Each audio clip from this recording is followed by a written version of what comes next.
राजा था। उसके महल में एक बहुत सुंदर बाग था। बाग में तरह तरह के फूलों के पौधे और अनेक प्रकार के मीठे फलों के पेड़ थे। लेकिन इस बाग में सबसे आश्चर्यजनक चीज थी, एक सेब का पेड़ था जिसमें सोने के सेब लगते थे।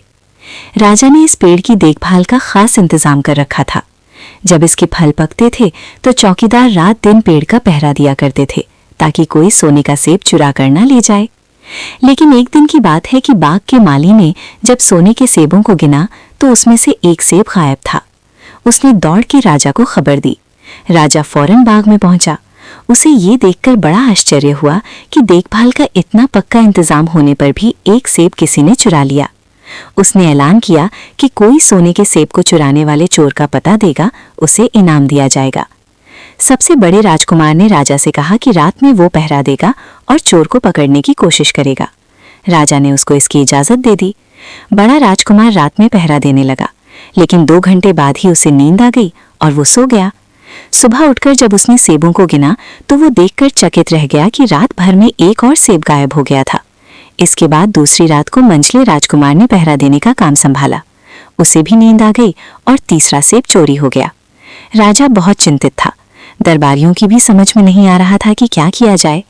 सब लोग उदास बैठे थे कि इतने में सबसे छोटा राजकुमार आया और उसने कहा कि आज की रात मैं पहरा दूंगा और चोर को पकड़ूंगा। राजा इस राजकुमार से खुश नहीं रहता था।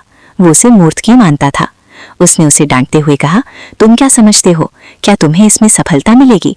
तुमसे बड़े और तुमसे ज्यादा समझदार दोनों राजकुमार इस काम में असफल हो चुके हैं।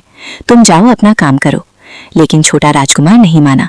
उसने राजा से प्रार्थना की कि उसे एक मौका जरूर दिया जाए। अंत में राजा राजी हो गया। पहरा देने लगा।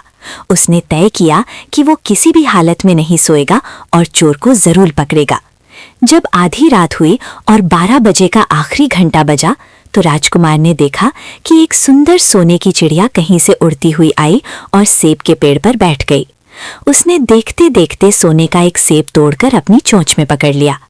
राजकुमार ने फौरन निशाना साधकर तीर चला दिया, लेकिन तीर चिड़िया को नहीं लगा और वो पंख फड़फड़ाकर उड़ गई।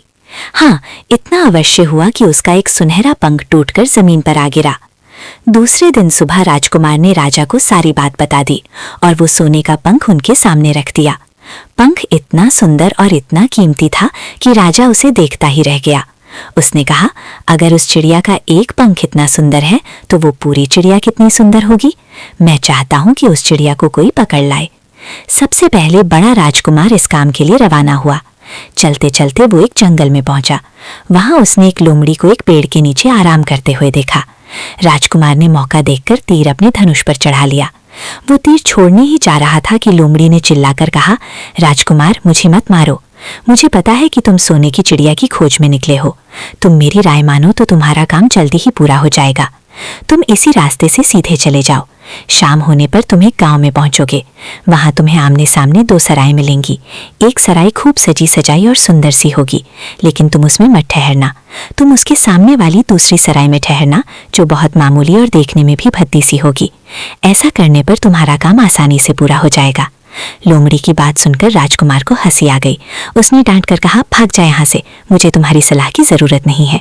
ये कहकर उसने तीर छोड़ दिया, लेकिन लोमड़ी बहुत चालाक थी। वो बचकर निकल भागी। राजकुमार आगे चलता गया। शाम को जब वो एक गांव में पहुंचा तो उसने देखा कि वहां सड़क के किनारे सचमुच 2 सराय थीं। उनमें से एक सराय खूब सजी सजाई थी और उसके अंदर से लोगों के नाचने गाने की आवाजें आ रही थीं। दूसरी सराय भद्दी सी थी और वहां अंधेरा घिरा हुआ था। राजकुमार सजी सजाई सराय में ठहर गया। थोड़ी देर में वो भूल गया कि वो असल में सोने की चिड़िया की खोज में निकला था। बड़ा राजकुमार नहीं लौटा तो मंझला राजकुमार सोने की चिड़िया की खोज में चल पड़ा। वो भी उसी तरह चलते चलते जंगल में पहुंचा तो वही लोमड़ी उसे भी मिली। इस राजकुमार ने भी लोमड़ी की बात पर कोई ध्यान नहीं दिया। जब वो शाम को उस गांव में पहुंचा तो बड़े राजकुमार की तरह सजी सजाई सराय में ठहरा। वहां के नाच रंग में मस्त होकर वो भी अपना काम भूल गया, यहाँ तक कि उसे घर लौटने की भी सुध न रही। अंत में सबसे छोटे राजकुमार ने राजा से कहा कि मैं सोने की चिड़िया की खोज में जाऊंगा। राजा को विश्वास था कि जब उससे बड़े दोनों राजकुमार इस काम में सफल नहीं हुए तो इसे और भी सफलता नहीं मिलेगी, लेकिन उसकी जिद करने पर राजा ने उसे इजाजत दे दी।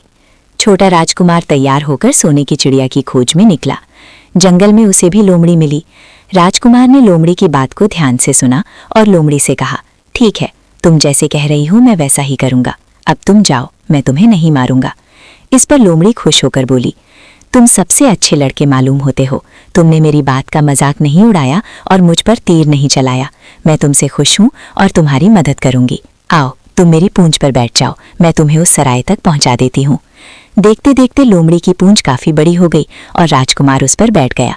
उसके बैठते ही लोमड़ी हवा में उड़ने लगी और थोड़ी ही देर में मैदानों और पहाड़ों को पार करके उसी गांव में जा पहुंची।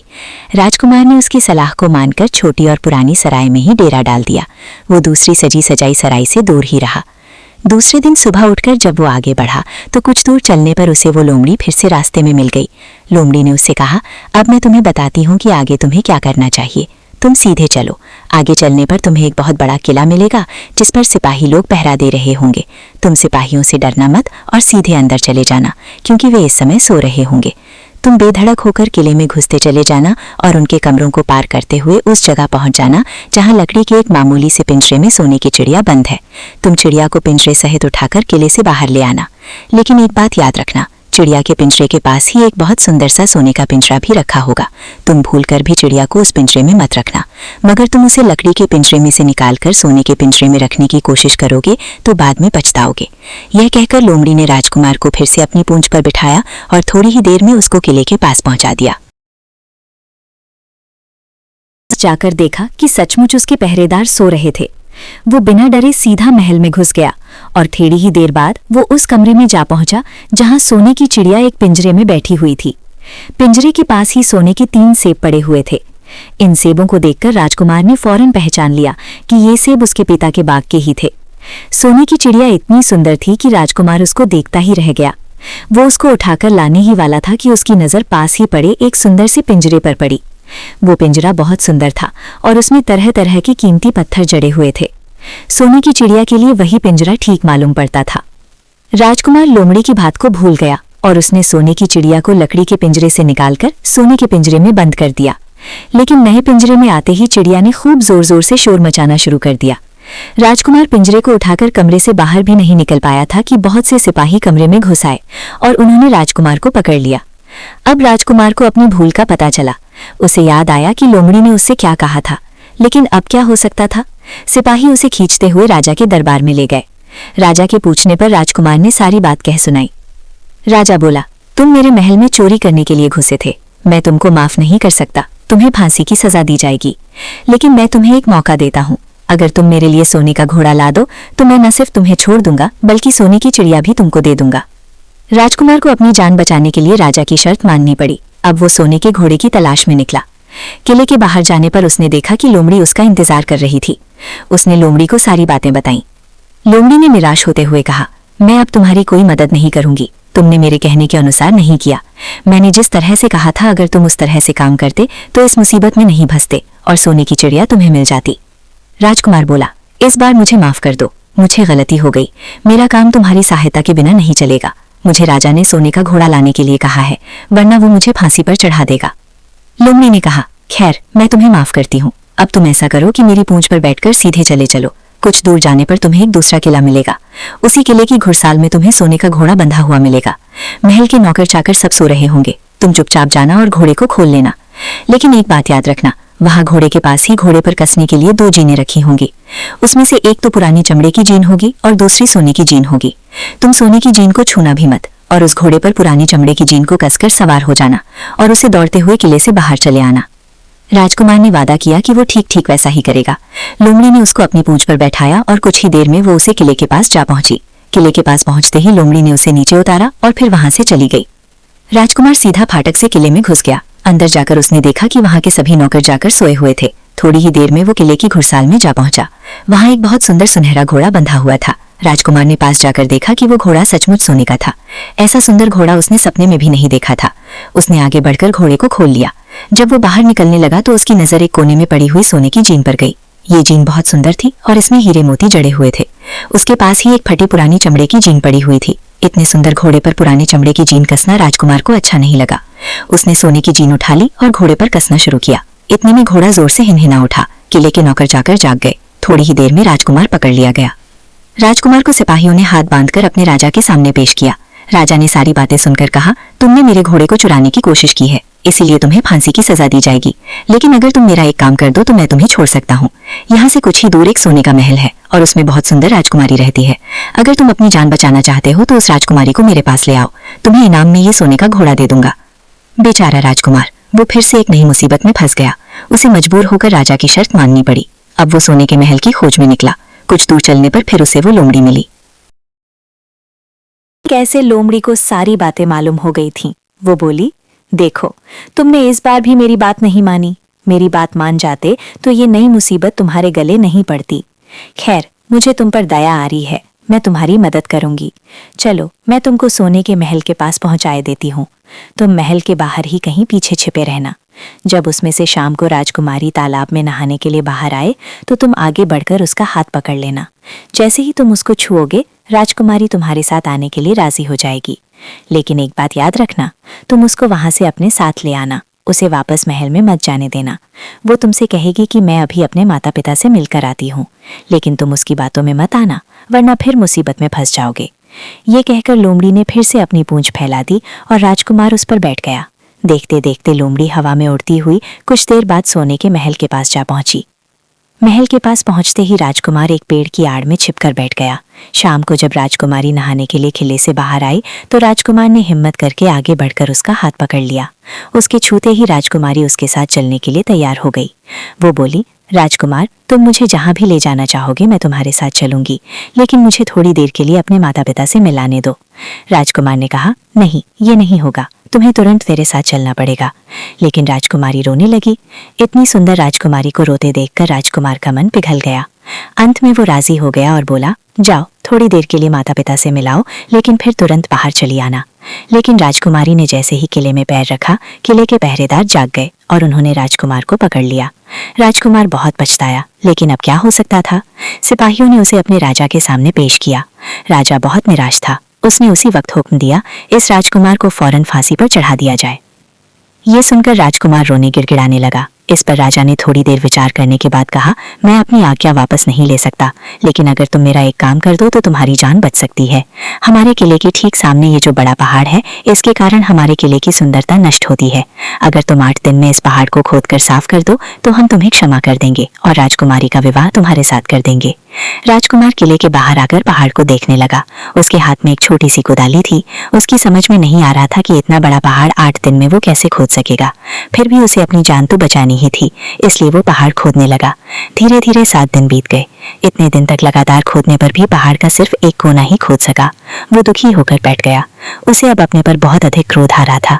वो मन में कहने लगा कि अगर मैंने लोमड़ी की बात मान ली होती तो कितना अच्छा होता।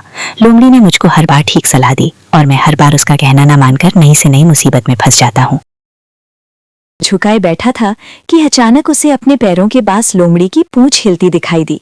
उसने नजर उठाकर देखा, सचमुच वही लोमड़ी खड़ी थी। लोमड़ी ने मुस्कुराते हुए कहा, क्यों, क्या हाल है? इस बार तो तुम्हारी मदद करने की मेरी जरा भी इच्छा नहीं थी, लेकिन मैं 7 दिन से तुमको पहाड़ खोदते हुए देख रही हूँ। मुझे दया आ गई और मैं तुम्हारी मदद के लिए चली आई। जाओ, तुम बहुत थक गए हो, सो जाओ, मैं थोड़ी ही देर में तुम्हारा काम पूरा कर दूंगी। इस बार राजकुमार ने तय कर लिया था कि अब वो लोमड़ी जिस तरह कहेगी वो उसी तरह करेगा। वो चुपचाप उठकर एक तरफ सोने चला गया। थोड़ी ही देर में उसे नींद आ गई। सुबह जब वो सोकर उठा तो उसे अपनी आंखों पर विश्वास नहीं हो रहा था। वहां कहीं भी पहाड़ का नाम नहीं था और महल का सुंदर दृश्य दिखाई दे रहा था। राजकुमार सीधा राजा के पास पहुंचा। राजा उसके काम पर बहुत खुश था। उसने तुरंत अपने वादे के अनुसार राजकुमारी के साथ उसका विवाह कर दिया। जब राजकुमार उस सुंदर राजकुमारी के साथ कुछ दूर चला तो उसे रास्ते में फिर वही लोमड़ी मिली।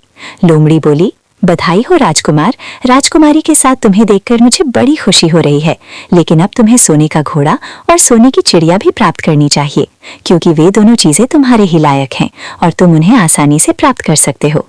राजकुमार बोला, लेकिन भला मुझे सोने का घोड़ा और सोने की चिड़िया कैसे मिल सकती है?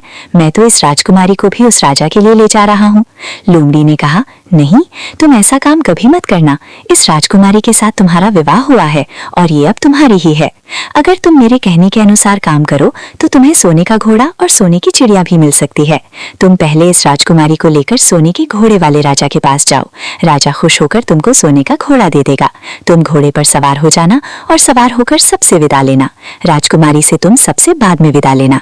जैसे ही तुम राजकुमारी के पास पहुंचो, तुम उसे हाथ से पकड़कर घोड़े के ऊपर खींच लेना और घोड़े को दौड़ा देना। सोने का घोड़ा इतना तेज दौड़ता है कि दुनिया का तेज से तेज घोड़ा भी उसकी बराबरी नहीं कर सकता।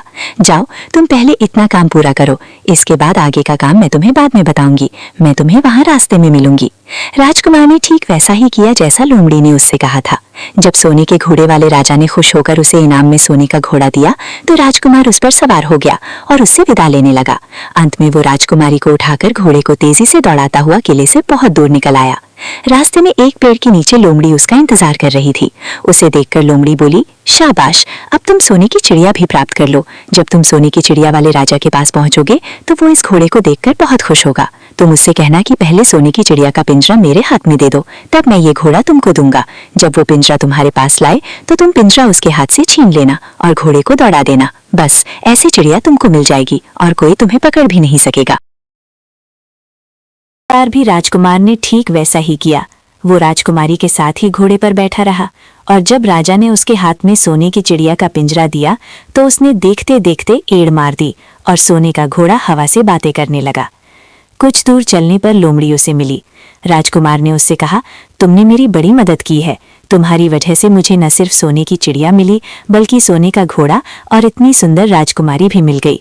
बताओ, मैं तुमको क्या इनाम दूं? मैं तुमको कुछ ना कुछ जरूर देना चाहता हूँ। लोमड़ी ने कहा, अगर तुम खुश हो तो मेरा एक काम कर दो। तुम एक तीर चलाकर मुझे मार दो। इस समय तुम यही सबसे बड़ा काम मेरे लिए कर सकते हो।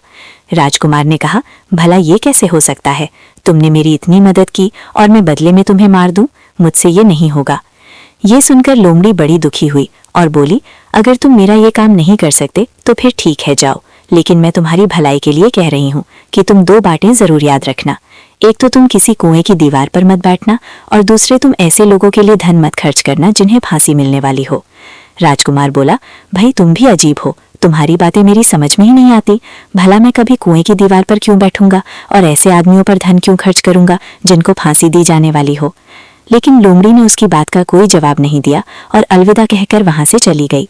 राजकुमार सोने का घोड़ा दौड़ाता हुआ आगे बढ़ा। राजकुमारी उसके साथ ही बैठी हुई थी और सोने की चिड़िया का पिंजरा उसके हाथ में था।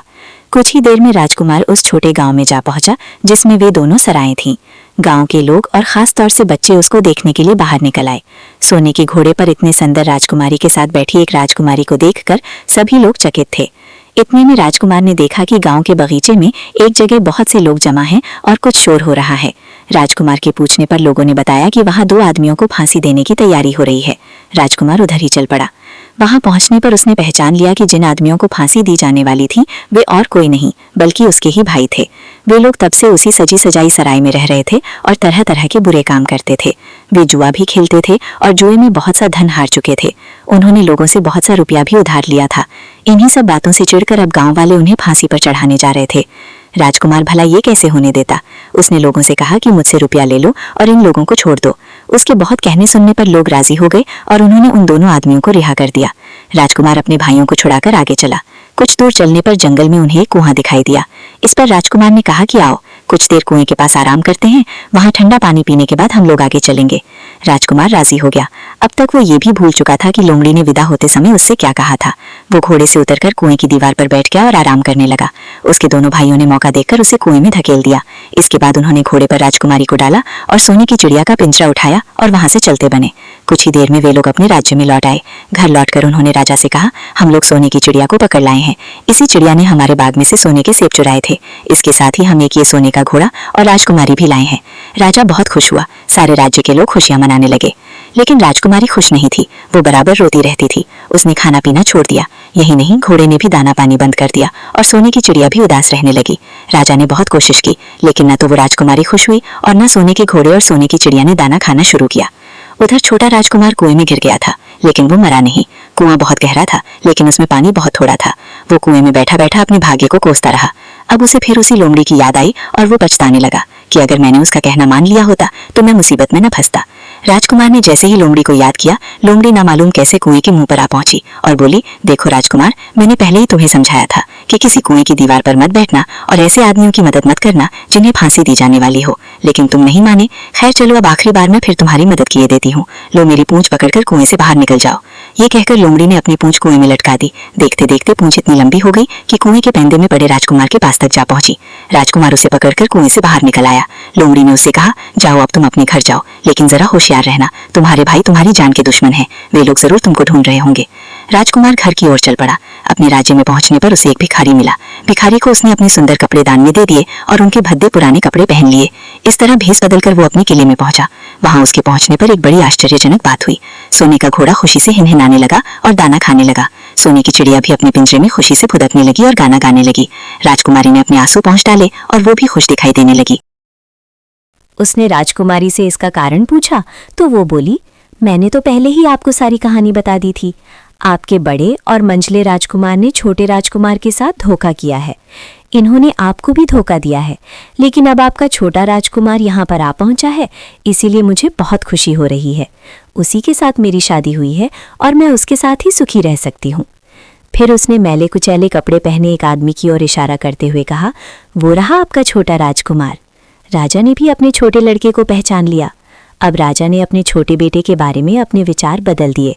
अब वो उसको बहुत समझदार और बहादुर मानने लगा और उससे बहुत अधिक प्यार करने लगा। उसने उसको राजगद्दी पर बिठाने का निश्चय किया। बड़े और मंझले राजकुमार ने अपने छोटे भाई को ही धोखा नहीं दिया था, बल्कि राजा को भी धोखा दिया था। इससे राजा उनसे बहुत नाराज था। उसने उन दोनों को अपने राज्य से निकलवा दिया। इसके बाद बड़ी धूमधाम के साथ राजकुमारी के साथ राजकुमार का विवाह हुआ और दोनों सुख से रहने लगे। लेकिन राजकुमार उस लोमड़ी को नहीं भूला था जिसने उसकी सहायता की थी। एक दिन समय निकालकर वो जंगल में उस लोमड़ी की खोज में निकला। बहुत ढूंढने के बाद एक पेड़ के खोखले भाग में उसने उस लोमड़ी को चुपचाप बैठे हुए देखा। लोमड़ी बहुत उदास थी और पहले से बहुत ज्यादा दुबली भी हो गई थी। राजकुमार को देखते ही लोमड़ी ने उसे पहचान लिया और कहा, कहो राजकुमार, आज इधर कैसे भूल पड़े? राजकुमार ने कहा, मैं आज तुम्हें ही ढूंढने के लिए आया हूँ। चलो मेरे बाग में आराम से रहना, वहाँ तुम्हें किसी तरह की तकलीफ नहीं होगी।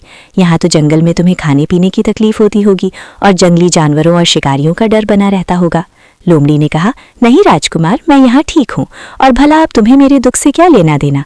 तुम्हारा काम निकल गया, अब तुम सुख से अपने राज में रहो। राजकुमार बोला, नहीं, तुमने मेरा बड़ा उपकार किया है, मैं तुम्हें इनाम देना चाहता हूँ और अपने साथ ही रखना चाहता हूँ। राजकुमारी भी बहुत खुश होगी, वो भी तुमसे मिलना चाहती है।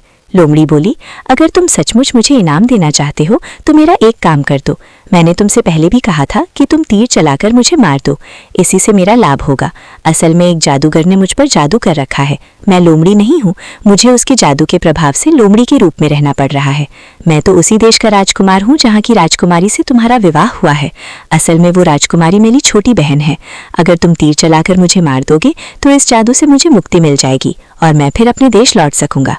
राजकुमार को ये सुनकर बड़ा आश्चर्य हुआ। उसने फौरन अपने धनुष पर तीर चढ़ाया और लोमड़ी की ओर छोड़ दिया। तीर के लगते ही लोमड़ी मर गई और उसमें से एक सुंदर सा राजकुमार निकल आया। फिर दोनों राजकुमार आपस में गले मिले। इसके बाद दोनों राजकुमार वापस महल में लौट आए। वहां राजकुमारी अपने भाई से मिलकर बहुत खुश हुई।